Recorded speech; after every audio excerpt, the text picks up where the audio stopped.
monétiser ta chaîne YouTube sans avoir 1000 abonnés. Je vais être clair, ce n'est pas grâce à la monétisation YouTube.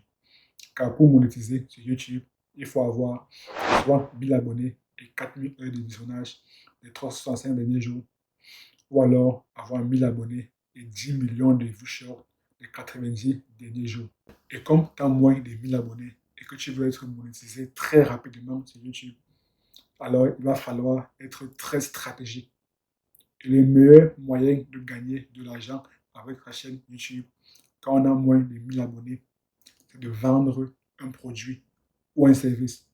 C'est la raison pour laquelle, dans cette vidéo, je vais te présenter 5 étapes pour monétiser ta chaîne YouTube en vendant un produit ou un service. La première étape, c'est de définir ta niche. Donc ici, tu dois d'abord commencer à avoir un mindset d'entrepreneur. Parce qu'un entrepreneur, c'est une personne qui a identifié un problème. Ensuite, a décidé d'apporter la solution à ce problème en question. Et elle est rémunérée en conséquence. Donc la première étape, c'est d'identifier un problème. De préférence, un problème spécifique. Peu importe où tu trouves le problème, mais tu dois identifier un problème. Et YouTube est la meilleure plateforme en ligne pour identifier un problème, de préférence un problème spécifique. Parce que 70% de l'audience qui est sur YouTube a un problème spécifique et recherche sur YouTube la solution spécifique à leur problème. Donc, un conseil pour identifier ton problème spécifique, va sur YouTube. Parce que sur YouTube, il y a déjà beaucoup de personnes qui n'attendent qu'avoir des solutions à leurs problèmes. Donc là, tu as déjà fait, tu as déjà accompli la première étape qui consiste à identifier un problème spécifique. Et ce problème spécifique va devenir la thématique de ta chaîne YouTube. La deuxième étape, c'est d'identifier les personnes qui souffrent de ce problème spécifique. Et ces personnes-là vont devenir ton audience.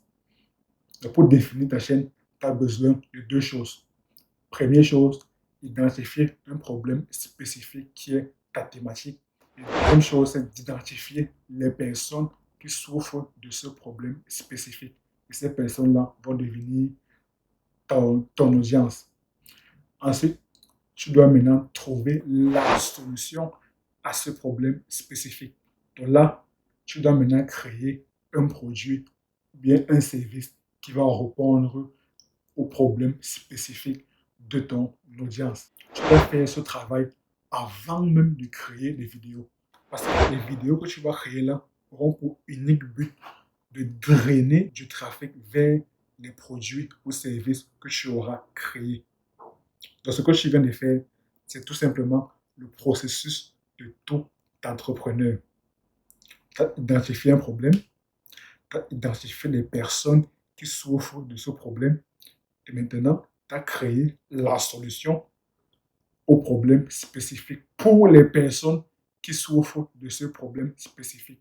Maintenant, tout ce que tu as à faire, c'est de créer des vidéos ou du moins un système qui va permettre à ce que des personnes trouvent la solution à ce problème. C'est tout. Et ce système-là, c'est des vidéos YouTube.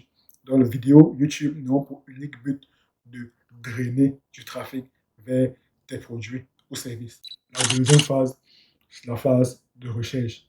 Donc ici, il s'agit de trouver toutes les questions, toutes les problématiques, tous les sous-problèmes liés à ton problème principal qui est la thématique de ta chaîne. Et ces problématiques, ces sous-problèmes-là, c'est pour en faire des vidéos. Ce sont des idées de vidéos à faire. Et dans ces vidéos-là, tu vas délivrer de la valeur gratuitement. Ceci afin de paraître aux yeux de ton audience comme un expert dans ton domaine, ou du moins comme un expert dans ta niche. Et s'ils te considèrent déjà comme un expert, alors tu gagnes à leurs yeux une certaine crédibilité, une certaine légitimité. Et là, ils seront beaucoup plus enclins à acheter le produit ou bien le service que tu proposes. C'est une phase très très importante. c'est une phase à ne pas négliger. Tu dois déterminer toutes les questions spécifiques liées à ta thématique, liées à ton problème principal. Et pour t'aider à trouver ces questions spécifiques, tu peux utiliser TubeBuddy pour trouver toutes les questions spécifiques par rapport à un mot-clé précis et également Vidal pour trouver le volume de recherche par rapport à un mot-clé précis. Je te mets les liens de TubeBuddy et VidIQ en description de cette vidéo pour que tu puisses en bénéficier.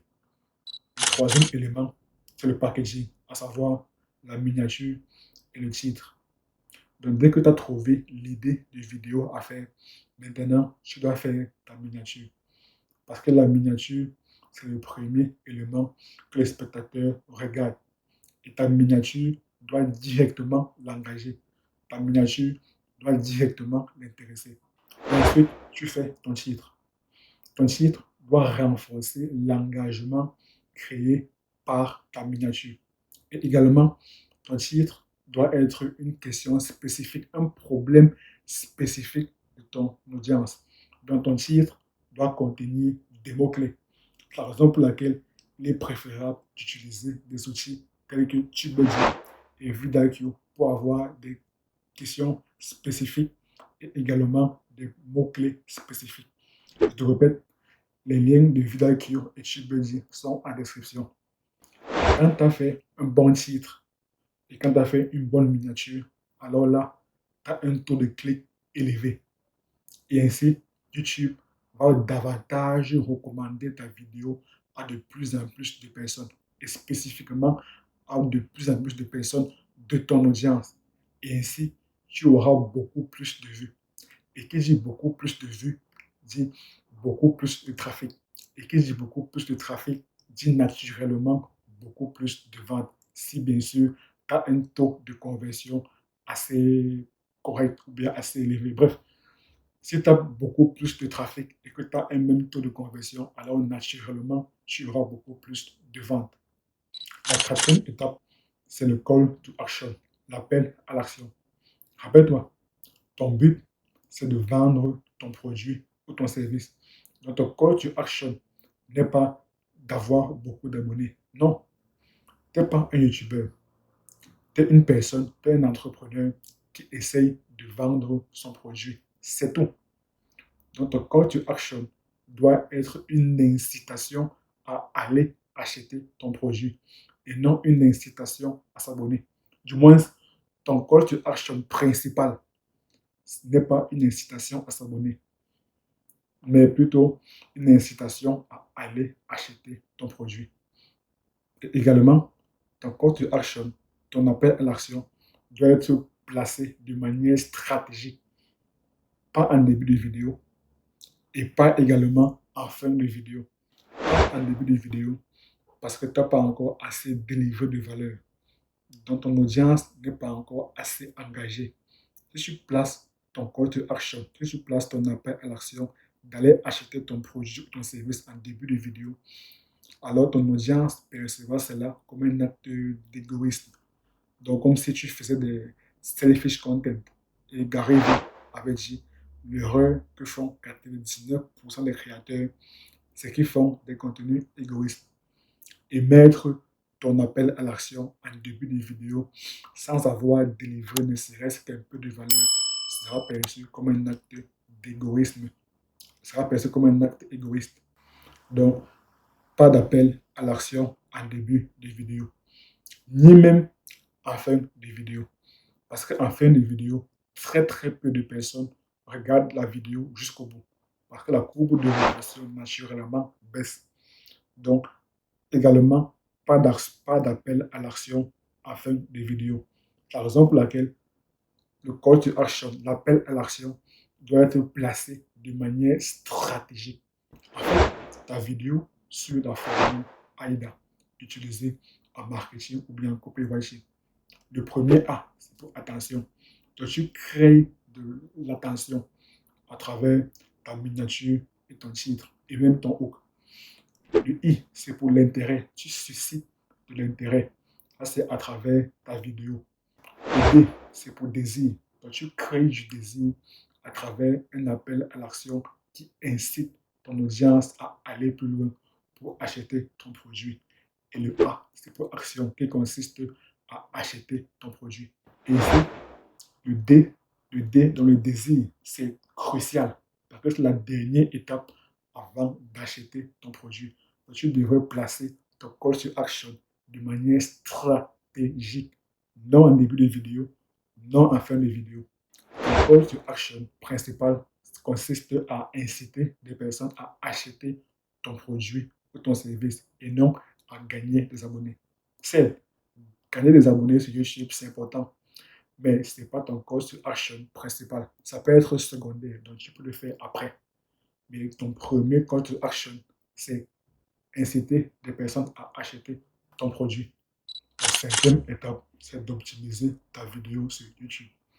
Ici, il s'agit d'utiliser les bons mots-clés et les bons tags, notamment dans ton titre et dans ta description, afin de référencer ta vidéo sur YouTube pour que ta vidéo t'apporte des vues chaque jour pendant des années. Donc, pour que ta vidéo te rapporte des ventes chaque jour pendant des années. En fait, ici, le but final, c'est de se créer un revenu passif avec ta vidéo.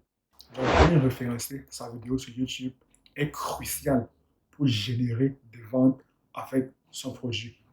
Et si tu veux savoir comment bien référencer ta vidéo sur YouTube, clique sur la vidéo qui apparaît à l'écran. On se retrouve de l'autre côté. À très bientôt.